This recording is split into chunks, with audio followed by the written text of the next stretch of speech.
फिर से स्वागत है आप लोगों का द क्लासरूम में। और हम लोग पढ़ रहे थे the rise of nationalism in Europe. ठीक है, तो आज में उसका जो टॉपिक हम लोग को पढ़ना है विजुअलाइजिंग द नेशन, जो कि लास्ट टॉपिक होगा, लास्ट यूनिट है बेसिकली चैप्टर का। ठीक है, उससे पहले अगर सब्सक्राइब नहीं किया भाई साहब कर लो यार।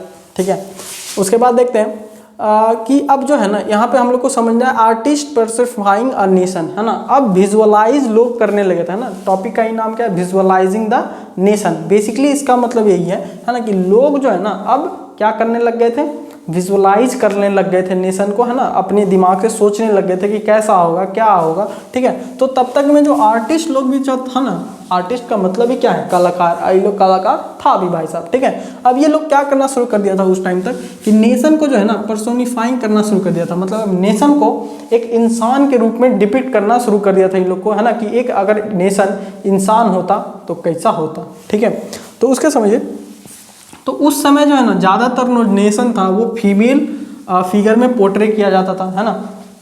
बेसिकली नेशन को, है ना, फीमेल फिगर में पोर्ट्रे किया जाता था।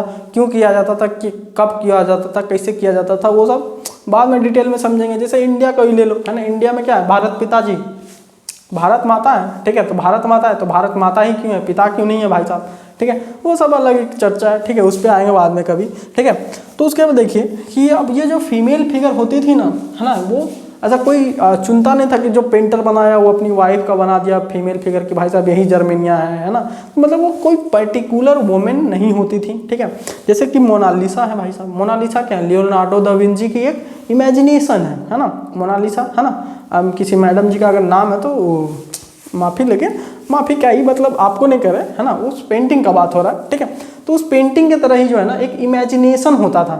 ठीक है, अब एल्गरी का अगर वुमेन बनाना है तो फेस वेस तो बनाना पड़ेगा ना, तो फेस किसका बनाया जाएगा, है ना। तो वो एक इमेजिनरी फेस होता था, है ना। जो पेंटर होता था, जो आर्टिस्ट होता था, सब अपने अपने हिसाब से उसको बनाता था। ठीक है, और क्या, रियल लाइफ से उसका कोई लेना देना, किसी भी वुमेन से कोई लेना देना नहीं था भाई साहब। ठीक है, आगे it just abstract idea of क्या, nation of a concrete form. Basically एक एब्स्ट्रैक्ट आइडिया होता था दिमाग का, है ना, एक कंक्रीट के फॉर्म में, है ना। कि मतलब एक पत्थर का मूर्ति बना रहे हैं तो उसमें एक नेशन को किस तरह से डिपिक्ट किया जाए, बस उसी का एक आइडिया हुआ करता था। ठीक है, इसके आगे समझते हैं। तो देखो यार, तो वही सारे जो पिक्चर्स होते हैं ना, वो जो इमेजिनरी चीज़ें बनाई जाती थी कंक्रीट को, है ना, उसी को कहते थे क्या, एल्गरी, है ना। वही उस नेशन का क्या बन जाता था, एल्गरी। अब एल्गरी का मतलब क्या होता है, बेसिकली जब भी हम लोग किसी अपने थॉट को, एक्सप्रेशन को, मतलब एक्सप्रेशन है बेसिकली थॉट को, अपने फीलिंग को, जब भी हम लोग किसी पर्सन के रूप में, है ना, या फिर किसी चीज़ के रूप में डिपिक्ट करते हैं ना, उसी को हम लोग कहते हैं एल्गरी। ठीक है, जैसे कि ग्रीड हो गया, तो कोई ऐसा चीज़ बना दिए जिससे कि पता चल गया अच्छा ये ग्रीड को डिपिक्ट कर रहा है, इसका मतलब ग्रीड होता है, लालच होता है। ठीक है,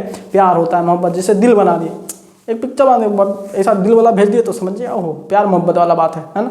ठीक है, तो वो कुछ चीज़ें होती हैं जिससे कि अपने फीलिंग्स का पता चलता है। ठीक है, उसी चीज़ को एल्गरी बोलते हैं, है ना। तो उसी तरह का चीज़ें एल्गरी बन गई थी। ठीक है, तो अब जैसे फ्रांस के भी एक अपना एल्गरी था। ठीक है, बेसिकली उनका नाम क्या था भाई, मैडम जी का, है ना, क्योंकि वुमेन के रूप में डिपिक्ट किया जाता था ना। ठीक है, इसलिए मैडम जी। ठीक है, क्रिस्टियन मैरियन। ठीक है, अब ये क्रिस्टियन मैरियन उस एल्गरी का नाम था, वहाँ का नाम था, वहाँ के एल्गरी को कहा जाता था क्या, क्रिस्टियन मैरियन कहा जाता था। ठीक है, अब अगर आप क्लास 9th पढ़े होंगे अच्छे से फ्रेंच रिवॉल्यूशन वाला चैप्टर में, ठीक है, अलग अलग चीज़ों को, तो उसमें आपको दिखेगा, अगर पिक्चर देखिएगा तो उसमें रेड कैप है ना, द ट्राई कलर, मतलब वहाँ पे झंडा है ना, कोकेड है। कोकेड का मतलब होता है लेडीज लोग ऐसा ब्रॉच लगाती है ना यहाँ पे। ठीक है, बैच की तरह होता है बेसिकली। ठीक है, सेफ्टी पिन के साथ लगता है ना।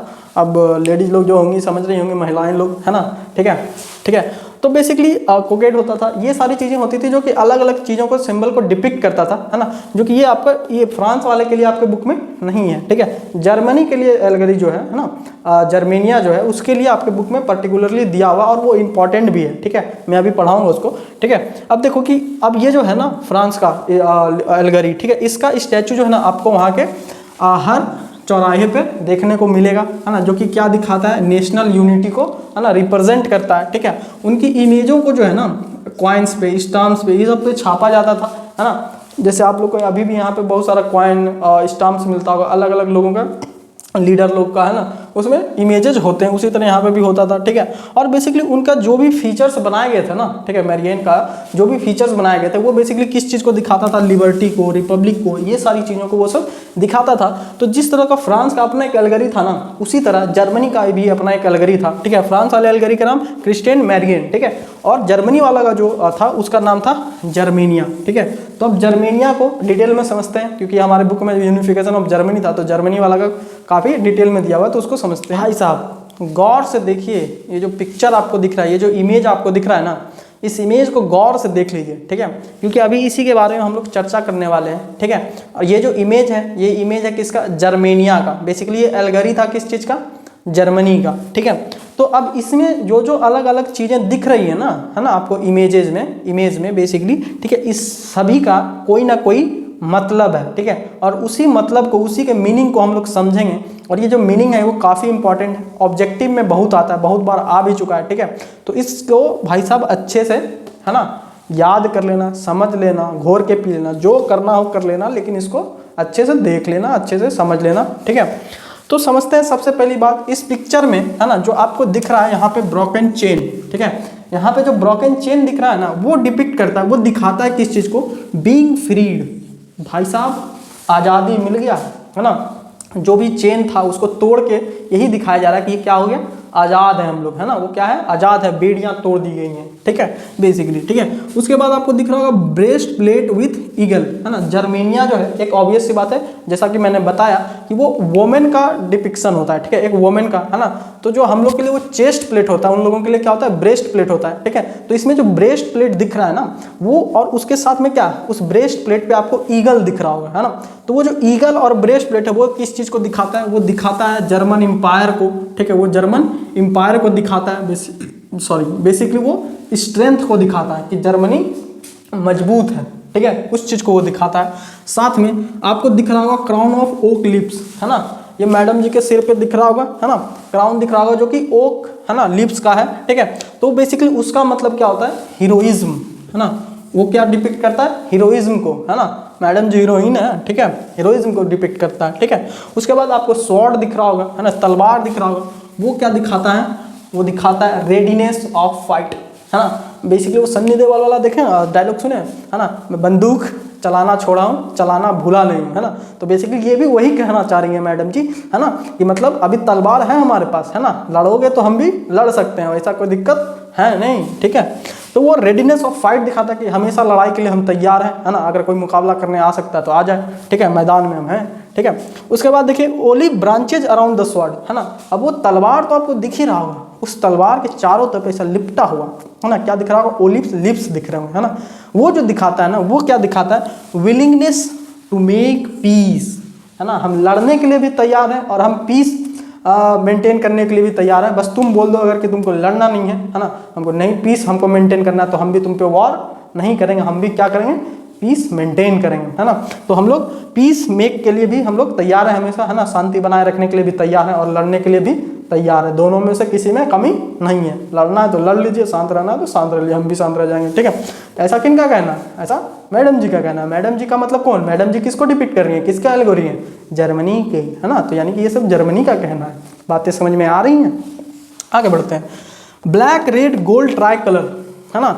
अब यहाँ पे आपको 3 कलर का, है ना, जैसे हम लोग का कैसे 3 कलर का झंडा है ना, ट्राई कलर उसको भी बोलते हैं, तिरंगा, ठीक है। तो हम लोग का कैसा? सैफरन, व्हाइट और ग्रीन, ठीक है। तो यहाँ पे आपको दिख रहा होगा ब्लैक, रेड और गोल्डन कलर का, ठीक है। यहाँ पे आपको फ्लैग दिख रहा होगा, है ना। अब ये जो फ्लैग है ये दिखाता है ना, लिबरल नेशनलिस्ट का, है ना। ये फ्लैग जो बेसिकली था, जब जर्मनी में रिवॉल्यूशन सब चल रहे थे ना लिबरल नेशनलिस्ट लोग के, तो उनका ये फ्लैग था, है ना, उन्हीं का फ्लैग था, जिसको कि जर्मन स्टेट के ड्यूक लोग क्या कर दिए थे? बैन कर दिए थे, बंद कर दिए थे, ठीक है। तो ये लोग बनाया, बोला कि ठीक है हम इसी को झंडा बना देंगे, ठीक है। तो बेसिकली वो जर्मनी का झंडा ही बना गया, ठीक है। उसके बाद इस पिक्चर के पीछे से आपको एक राइजिंग सन वाला रे दिख रहा होगा, है ना, रे दिख रहा होगा, है ना, सूर्य का उगता हुआ, है ना, रे दिख रहा होगा, ठीक है। तो वो रे दिखाता है ना, कि जर्मनी एक नया एरा में एंटर कर रहा है, एक नया एरा का बिगिनिंग हो रहा है जर्मनी में, है ना। बात समझ में आ रही है? एक नया जमाना में हम लोग जा रहे हैं, ठीक है। काफ़ी ज़्यादा इंपॉर्टेंट, याद कर लीजिएगा, ठीक है, नहीं तो एग्जाम में आएगा तो बाद में रोइएगा मत, ठीक है। आगे बढ़ते हैं। तो देखो अब जो अगला है वो है नेशनलिज्म एंड इम्पीरियलिज्म, ठीक है। नेशनलिज्म समझ गए अभी तक, ठीक है। इम्पीरियलिज्म बेसिकली क्या होता है? The domination of a big nation on a small nation, मतलब जब भी कोई बड़ा देश, है ना, छोटे देश पे या कमजोर देश पर जब अपना राज जमा देता है, ठीक है, उसी को हम लोग इम्पीरियलिज्म कहते हैं। ठीक है, आगे बढ़ते हैं यहाँ से। ठीक है, कि nationalism lost its idealistic liberals, है ना, liberal democratic sentiment by the end of 19th century. यहाँ पे कहना चाह रहा है ये कि 19th सेंचुरी के लास्ट होते होते जो है ना, तो नेशनलिज्म का जो एग्जैक्ट सेंटिमेंट था, है ना, जो मतलब था, है ना, ट्रू मीनिंग जो था नेशनलिज्म का, वो खो चुका था। ठीक है, मतलब अब लोग नेशनलिज्म के नाम पे लोग लड़ा रहे थे। ठीक है, जैसा कि मैंने बताया था कि अब जो रूलर लोग थे ना, जो राजा लोग थे, वही लोग क्या करने लग गए थे, इस नेशनलिज्म का यूज करने लग गए थे, है ना, लोगों को एक्सप्लॉइट करने के लिए लड़ा रहे थे नेशनलिज्म के नाम पे, है ना, कि वो भी मेरा, वो भी मेरा, सब अपने अंदर आ जाइए, वो ब्ला ब्ला। ठीक है, तो ऐसा होने लग गया था, है ना। अब इस पीरियड में जो है ना, जो नेशनलिस्ट ग्रुप होते थे, है ना, जो देशभक्त वाले ग्रुप होते थे ना, बेसिकली नेशनलिज्म का जो एग्जैक्ट मीनिंग था वो तो खो गया था उस टाइम तक। ठीक है, और अब लोग क्या हो गए थे, बहुत ज़्यादा इनटॉलरेंट हो गए थे, है ना। इनटॉलरेंट का मतलब छोड़ो, इसका मतलब ये होता है, इनटॉलरेंट का मतलब छोड़ो नहीं, मतलब कहने का सेंस है कि इसका मतलब ये होता है ना, कि लोग जो है ना, अब अपने देश से मोहब्बत करने के बावजूद अब क्या कर रहे थे, बावजूद नहीं, सॉरी, मेरे कहने का मतलब है कि अब देश से प्यार तो नहीं कर रहे थे, अब दूसरे देश को नफरत कर रहे थे, है ना। नेशनलिज्म का मतलब क्या होता है कि अपने देश से प्यार करना, अपने देश के लिए हित में काम करना। ठीक है, लेकिन अब जो है ना, लोग दूसरे देश के खिलाफ हो गए थे, उसको हेट्रेट बहुत ज़्यादा, ठीक है, उसके खिलाफ हेट्रेट बहुत ज़्यादा हो गया था। तो बेसिकली नेशनलिज्म का जो एग्जैक्ट ट्रू मीनिंग था वो नेशनलिज्म खो चुका था। ठीक है, और वो अलग ही बन गया था। ठीक है, इसका मतलब हो गया, नेशनलिज्म होने का मतलब हो गया, नेशनलिस्ट होने का मतलब हो गया था कि आप दूसरे कंट्री से क्या करें, हेट करें। ठीक है, वो मतलब होने लग गया था उस टाइम तक। ठीक है, और जो मेजर यूरोपियन पावर है ना, वो तो मैनिपुलेट कर ही रही थी, है ना, नेशनलिस्ट एस्पिरेशन को, है ना, टू प्रमोट क्या, है ना, to promote their imperialistic goals, है ना। वो इस वजह से नेशनलिज्म वाले लोगों को, नेशनलिस्ट वाले ग्रुप को एक्सप्लॉइट कर रहे थे, मतलब उसके फीलिंग को, बेसिकली वो उसके फीलिंग के साथ जो है ना एक्सप्लॉइटेशन कर रही थी, बेसिकली अपना इंपीरियलिस्टिक गोल पूरा करने के लिए, है ना। लोग लड़वा दे रहा है नेशन के नाम पे, और फिर आके वो लोग कब्जा कर ले रहा था। उसका एग्जांपल है बाल्कन्स रीजन, है ना, एक बाल्कन्स रीजन था, है ना। अब इसको बारे में डिटेल में चर्चा करेंगे। ठीक है, उस चक्कर में भाई साहब धीरे धीरे फर्स्ट वर्ल्ड वॉर जो हुआ उसी के वजह से हुआ। ठीक है, तो बाल्कन्स रीजन को समझते हैं। देखो, अब जो हम लोग को समझना है कि कॉन्फ्लिक्ट ओवर बाल्कन्स, है ना, ये बाल्कन्स रीजन जो है, आज का क्रोएशिया और एशिया जो नाम वाम है ना, वो सब एरिया उसी एरिया में आता था, बाल्कन्स वाले में। ठीक है, बुक में तुम्हारा देख लेना, एनसीईआरटी बुक में बहुत सारे अभी का कंट्री का नाम लिखा हुआ है जो कि उस समय बाल्कन्स वाले रीजन में आता था। ठीक है, तो बुक जरूर देख लेना एनसीईआरटी। ठीक है, तो देखो, अब क्योंकि मैं वो नहीं लिख रहा हूँ क्योंकि बहुत सारा भाई साहब, और उसका कोई काम भी नहीं वो सब याद करने का। ठीक है, तो 1871 से जो है ना, वहाँ पे कॉन्फ्लिक्ट चलना शुरू हो गया था। अब उसका कारण क्या था कि वहाँ पे जो है ना, अलग अलग एथिक्स, अलग अलग जोग्राफिकल डिफरेंसेस बहुत ज़्यादा थे, मतलब अलग अलग कल्चर के लोग, अलग अलग जोग्राफिकल लोग रहते थे, मतलब अलग अलग जगह से आकर रहते थे। ठीक है, तो उन लोगों में जो है ना, बहुत ज़्यादा बेसिकली नेशनलिज्म के नाम पे उन लोग बहुत लड़ा था। एक तो उस समय समस्या, और देखो क्या था कि एक तो पहले ये समझ लो कि वो जो एरिया होता था ना, जो पार्ट होता था, एरिया डिवाइडेड होता था अलग अलग। ठीक है, वो सबको हम लोग स्लैब्स के नाम से जानते थे, वहाँ पे SLABS। ठीक है, स्लैब्स के नाम पे जानते थे, यानी बेसिकली एक स्टेट टाइप का समझ लो।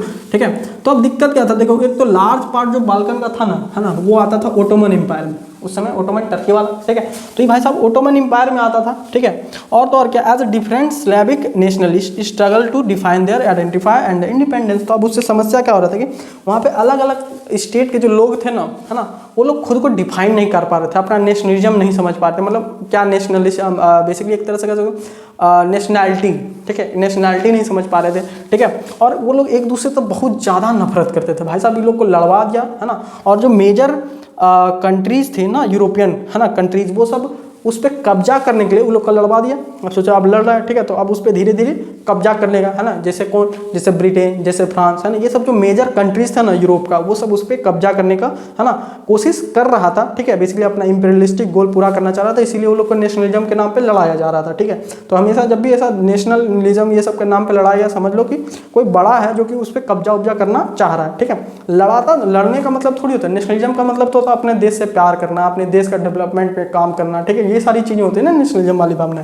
ठीक है, तो this led series of war in the region and finally, है ना, फर्स्ट वर्ल्ड वॉर हैपन, है ना। तो अब ये जो वॉर चल रहा था वहाँ पे, ठीक है, वो बहुत ज़्यादा चलना शुरू हो गया और जो बड़े बड़े नेशन थे ना वो भी आपस में लड़ने लग गए थे उस एरिया को, बाल्कन्स वाला रीजन को कंट्रोल करने के लिए, है ना। जैसे फ्रांस हो गया, ब्रिटेन हो गया, ये सब लड़ रहा आपस में, है ना। ये सारा लड़ने लग गया था आपस में और इस चक्कर में क्या हुआ कि धीरे धीरे ये वॉर बेसिकली ये वॉर छिड़ता आगे बढ़ता चला गया, है ना। इमीडिएट कॉज हालांकि वर्ल्ड वॉर का अलग है, वो सब वर्ल्ड वॉर में पढ़ाएंगे तब पता चलेगा कि गोली वोली मार दिया था भाई वहाँ का प्रिंस को, ठीक है।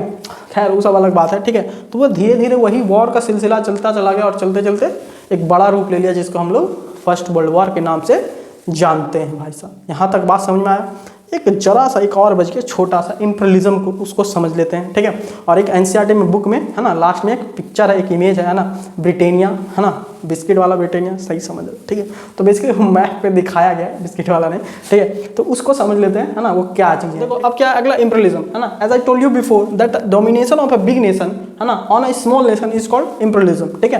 तो अब इम्पीरियलिज्म चल रहा था, अब देखो नेशनलिज्म के साथ ये जो इम्पीरियलिज्म आया, ठीक है, वो एंड अप किया बहुत गंदे तरीके से, है ना, जो कि 1914 में डिजास्टर देखने को मिला, है ना। वो लोग इम्पीरियलाइज करने के लिए, है ना, अपना इम्पीरियलिस्टिक गोल पूरा करने के लिए नेशनलिज्म को, है ना, गलत तरीके से इस्तेमाल किया, लोगों को लड़ाया नेशनलिज्म के नाम पे, ठीक है। और हालत देखे हम लोग देख सकते हैं ना कि 1914 में क्या हुआ, फर्स्ट वर्ल्ड वॉर में कितना ज़्यादा नुकसान हुआ सबका, ठीक है। तो अब जो उसके बाद जो है ना, फर्स्ट वर्ल्ड वॉर के बाद से जो है ना धीरे धीरे सारे कॉलोनीज जो थे, यूरोपियन कॉलोनीज, है ना, यूरोपियन कॉलोनी मतलब यूरोप का कंट्री जितना भी जगह कब्जा करके रखा था ना, जैसे ब्रिटेन है यूरोप में, इंडिया में कब्जा करके रखा था, है ना, रखा था। तो 1914 के बाद देखो याद है गांधी जी कब आए थे इंडिया, 1915 में आए थे, ठीक है। तो जैसे गांधी जी इंडिया आए और इंडिया वाला सब अपोज करना शुरू कर दिया, हालांकि उसके पहले से भी अपोज चल रहा था इंडिया में, ऐसा नहीं कि गांधी जी आए तभी शुरू हुआ, ठीक है। 1857 वाला रिवॉल्ट सब भी हुआ था, ठीक है। तो उस समय के लगभग मेरा कहने का मतलब है कि अब ज़्यादातर जो यूरोपियन कॉलोनीज थे ना वो इंपीरियल नेशन को, है ना, डोमिनेशन को अपोज करना शुरू कर दिया था। अब सब चाह रहा था कि ये लोग यहाँ से चला जाए। ऐसा क्यों चाह रहा था? क्योंकि अब सारे लोग जो है ना इंस्पायर्ड हो गए थे, किससे? सेंस ऑफ कलेक्टिव नेशन, है ना, कलेक्टिव नेशन से इंस्पायर हो गए थे। अब उन लोगों को लगने लगा था कि हम लोग एक जगह से बिलोंग करते हैं, हम लोग का पास्ट एक है, हम लोग का कल्चर एक है ना, तो हम लोग एक हैं, ठीक है। ये लोग जबरदस्ती बाहर से आके हम लोग पे कब्जा कर लिया, मतलब लोग अब समझने लगे थे इन बातों को, ठीक है। और सब लोग चाहते थे कि ये लोग छोड़ के देश हमारा चला जाए, ठीक है, बेसिकली। और क्या? एंटी इंपीरियल मूवमेंट, है ना, इंपीरियल मतलब वही, है ना, कि कब्जा करना, तो एंटी मतलब उसका अपोजिट, है ना। तो सब लोग बहुत ज़्यादा एंटी इंपीरियल मूवमेंट चला रहे थे, ठीक है। At that develop everywhere nationalist wanted to form a nation state. अब सब लोग चाह रहे थे कि हमारा कंट्री क्या बने, जो बेसिकली वो जो जहाँ रहते हैं वो एक नेशन स्टेट बने, है ना। जैसे कि इंडिया पहले नेशन स्टेट नहीं था, इंडिया नहीं था, अलग अलग किंगडम में बटा हुआ था, अलग अलग भाई साहब प्रेसिडेंसी ताम झाम में बहुत बटा हुआ था, है ना। जब आज़ादी हम लोग को मिला तब हम लोग का एक इंडिया का यूनिफिकेशन किए, है ना, इंडिया को एक किए, है ना, अलग अलग जगह से कहाँ क्या करना है, जैसे उसके बाद पाकिस्तान अलग हो गया, बला बला, ठीक है। एक बाउंड्री बन गया पूरे कि हाँ यहाँ तक इंडिया है, ठीक है। तो उसी तरह अब सब लोग चाहते थे कि हमारे पास क्या है, एक नेशन स्टेट हो भाई साहब, ठीक है। यहाँ तक था टॉपिक आपका, चैप्टर यहाँ पे समाप्त होता है। लेकिन उसके पहले एक चीज़ और बता देना चाहता हूँ, ठीक है, जो मैंने एक कहा था, है ना, इमेज का बात करूँगा, ठीक है। तो यहाँ पे आपको दिख रहा होगा इमेज, ठीक है भाई साहब, ये हो गया ब्रिटानिया, ठीक है। अब ये ब्रिटानिया में ऊपर में आपको दिख रहा होगा, है ना, कि फ्रीडम व्रीडम का ताम झाम लेके ये लोग पढ़ी लोग आसमान में, है ना, लहरा रही हैं। तो ये जो लहरा रही हैं, ठीक है, ये लोग बेसिकली दिखा रही है ना यूरोप पे, बेसिकली पूरे वर्ल्ड पे डोमिनेशन। हालांकि वहाँ पे नीचे में आपको दिख रहा होगा अगर कि ग्लोब पे जो है ना ब्रिटेन का जो रिप्रेजेंटेशन है ना वो बैठा हुआ है किस पे, ग्लोब पे, ठीक है। अब वो बेसिकली क्या दिखाना चाह रहे हैं कि पूरे ग्लोब पे मेरा डोमिनेशन है, ऐसा कौन दिखाना चाह रहा है? ब्रिटेन, ठीक है। उस पिक्चर से यही हम लोग समझ सकते हैं, ठीक है। और जितने भी उसके कॉलोनीज है ना उसको हाथी घोड़ा ये सब ताम झाम जो दिख रहा है आपको नीचे, उससे सारे चीज़ों से दर्शाया गया है, ठीक है। तो बेसिकली एक मैप है जो ब्रिटेन के द्वारा बनाया गया था, बेसिकली दिखाने के लिए कि, है ना, कि क्या डोमिनेशन पूरे वर्ल्ड पे उसका है। समझाया बात? चैप्टर हो गया है आपका समाप्त। और अगर पीछे का नहीं समझे हो, पहले जाओ भाई, यहाँ क्या कर रहे हो, पहले पीछे का तो देखो, क्या फिल्म थोड़ी चल रहा है कहीं से शुरू कर दोगे, ठीक है। तो पहले पीछे का देखो जाके देखो, अगर नहीं देखो तो पूरे अच्छे से चैप्टर को समझ जाओ, ठीक है। नोट्स डिस्क्रिप्शन में मिल जाएंगे भाई साहब, मन होगा तो प्रिंट आउट करके पढ़ लेना, मन होगा तो फ़ोन में पढ़ लेना, कैसे भी पढ़ लेना, लेकिन पढ़ लेना, है ना। बोर्ड्स नज़दीक आ रहे हैं, ठीक है। मैं भी कोशिश करूँगा कि ज़्यादा से ज़्यादा जितना से जितना हो सके, है ना, मैं वीडियो अपलोड कर दूँ, जिससे कि जितना मदद हो सके आप लोग का हो जाए, ठीक है। फिर भी उम्मीद पे तो दुनिया कायम है, ठीक है। तो अब मिलते हैं अगले वीडियो में, अगले टॉपिक के साथ, अगले सब्जेक्ट या अगले चैप्टर के साथ, ठीक है। कमेंट सेक्शन में बताओ कि इसके आगे क्या पढ़ाना चाहिए, कौन सा टॉपिक, ठीक है, या कौन सा चैप्टर, कौन सा सब्जेक्ट, ये सब बताओ, ठीक है। अगर आपको लगता है कि वो आपको समझने में दिक्कत हो रहा है तो, ठीक है। तो तब तक के लिए अगर अच्छा लगा लाइक शेयर सब्सक्राइब करो, है ना, शेयर करो भाई साहब, दोस्तों के साथ शेयर करो, है ना, थोड़ा पढ़ लिख ले, है ना सब लोग, ठीक है। तो मिलते हैं अगले वीडियो में, तब तक के लिए धन्यवाद।